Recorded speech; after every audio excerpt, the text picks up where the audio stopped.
बिस्मिल्लाहिर्रहमानिर्रहीम। प्यारे बच्चों, अस्सलाम वालेकुम।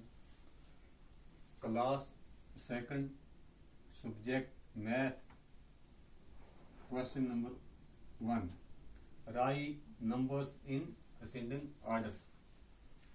तो बच्चों, ये जो नीचे नंबर दिए गए हैं इनको हमने असेंडिंग ऑर्डर में लिखना है। तो असेंडिंग ऑर्डर का मतलब हो गया बच्चों, इनको बढ़ती हुई तरतीब में। तो इनको हमने तरतीब में लिखना है। ये जैसे यहाँ पहले 7 है, फिर 4 है, 9 है, 6 है, 8 है। तो इनको हमने एक ऑर्डर में लिखना है। असेंडिंग का मतलब हो गया सबसे पहले छोटा, उसके बाद बड़ा, उसके बाद उससे बड़ा, उसके बाद उसके बड़ा, लास्ट में सबसे बड़ा। तो हम इनको, अब ये हमारा जो पार्ट है, तो अब इसको हल करेंगे। यहाँ इसको सीधा करके लिखेंगे। इसका आज ये है।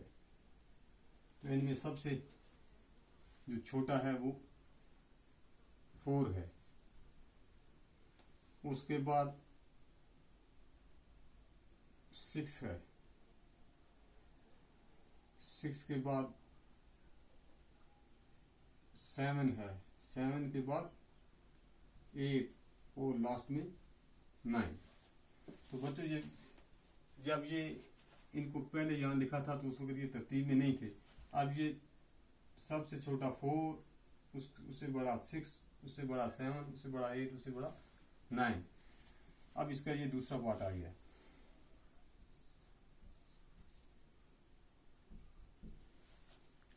तो इनको भी हमने इसी तरह करना है।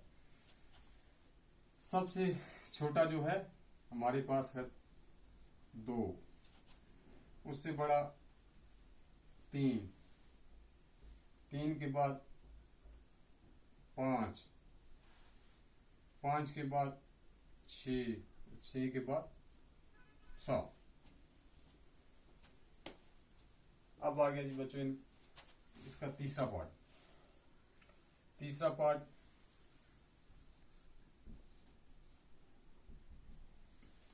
इसको भी हमने सबसे पहले छोटा लिखना है। 1, उसके बाद 4, 4 के बाद 5, 5 के बाद 8, 8 के बाद 9। तो बच्चों, हम इनको अंडरलाइन करेंगे, इस पार्ट को भी, इसको भी, इसको भी। तो बच्चों, ये हो गया असेंडिंग ऑर्डर का मतलब हो गया बढ़ती हुई तरतीब। पहले छोटा, बाद में उससे बड़ा, फिर उससे बड़ा, उससे बड़ा, लास्ट में उससे बड़ा। इस तरह ये पार्ट छोटा, उससे बड़ा, उससे बड़ा, उससे बड़ा, उससे बड़ा, छोटा, बड़ा, उससे बड़ा, बड़ा, उससे बड़ा है। तो ये इस तरह ये हो गया। बच्चों, इसको अपनी कॉपी पर नोट करो।